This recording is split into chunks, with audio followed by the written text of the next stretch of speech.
kulli sa'ratin marrat yadah marrat 'alaiha yaduhu hasanatan wa maha anhu sayyi'atan wa rafa'a lahu bi kulli sa'ratin darajatan.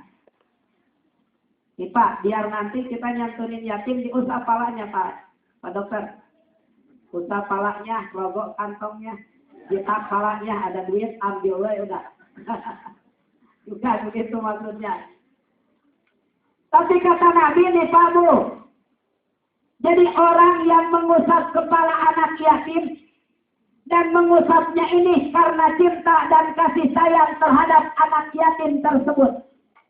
Maka kata Nabi, setiap tangan yang melewati setiap helaian rambut anak yatim itu di hadapan Allah Subhanahu wa Ta'ala akan mendapatkan satu kebaikan. Jadi satu helai rambut mendapatkan satu kebaikan. Tinggal hitung Pak. Ini ada berapa orang nih anak yatim?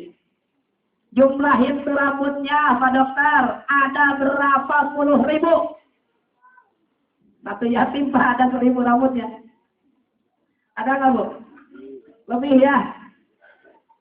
Tuh Bu kata Nabi, makanya kalau nyantunin anak yatim usap kepalanya. Usap palanya.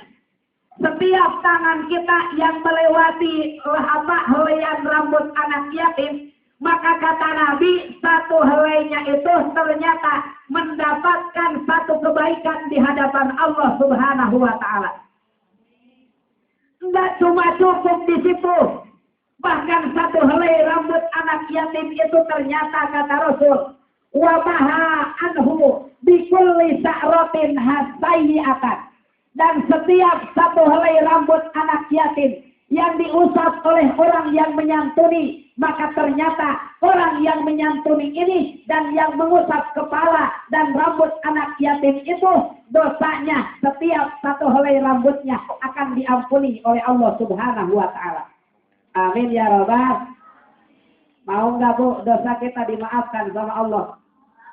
Sering-sering aja ada anak yatim usap, ada anak yatim usap begitu. Ledes kepalanya tiap hari diusapin. Bu, itu ya jadi rajinin aja ngusapin anak yatim Pak. Malah dalam hadis yang lain mah, kalau batin kita terasa keras nih Pak Bu. Kalau batin kita terasa susah, kalau ibadah, malas kalau mau sholat. Malas kita hadir duduk di majelis taklim. Malas kita melakukan sedekah. Bahkan setiap doa dan harapan kita yang kita pinta sama Allah ternyata belum terkabulkan sampai sekarang. Doa mah tinggal doa. Sering banget kita pagi berdoa, datang siang kita berdoa, datang malam juga sama. Wiridan udah pada pegel segala macam, tasbih udah diputer-puter, pala udah puyeng, tapi ternyata harapan dan keinginan kita belum terkabulkan, belum diberikan oleh Allah Subhanahu wa Ta'ala. Maka bagaimana solusinya dan apa caranya? Dalam hadis yang lain Pak Bu kata Rasul, panggil anak yatim, kemudian usap kepalanya, dan kemudian kasih makanan atau minuman atau uang apa saja sehingga gembira tuh batinnya anak yatim. Maka setelah kita mengusap para anak yatim, kata Rasul, yalin qalbaka, hatimu pasti dengan berkah anak yatim itu akan timbul menjadi lunak, dan kemudian doa dan harapan kita pasti bakal dikabul oleh Allah Subhanahu wa Ta'ala. Amin ya Rabbal. Jadi begitu Bu. Jadi kalau selama ini Masya Allah kita berdoa banyak banget kita keinginan, tapi ternyata doa mah tinggal doa, kadang-kadang wiridan pegel banget ya Pak. Dari kerjaan pengen mulus, pengen lancar, malahan abang gak lancar. Dari dulu kita ingin rumah tangga kita sakinah mawaddah warahmah, tapi ternyata laki masih tetap galak, laki masih tetap bahil, kikir, koret, pelit, pedit, mereket jahe, buntut kasiran, pantat kuning, mereka hese, cap jahe, nggak pernah mele sama istrinya.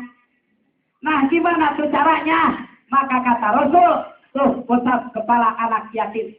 Dan kemudian setelah itu Bu, angkat tuh kedua tangan ibu, tengadah ke langit, batin kita langsung memusat, meminta terhadap Allah Subhanahu wa Ta'ala. jadiin anak ini sebagai tawasul, maka yakin batin kita akan timbul jadi lunak dan harapan dan doa kita pasti bakal diijabah oleh Allah Subhanahu wa taala. Amin ya rabbal. Jadi Pak Bu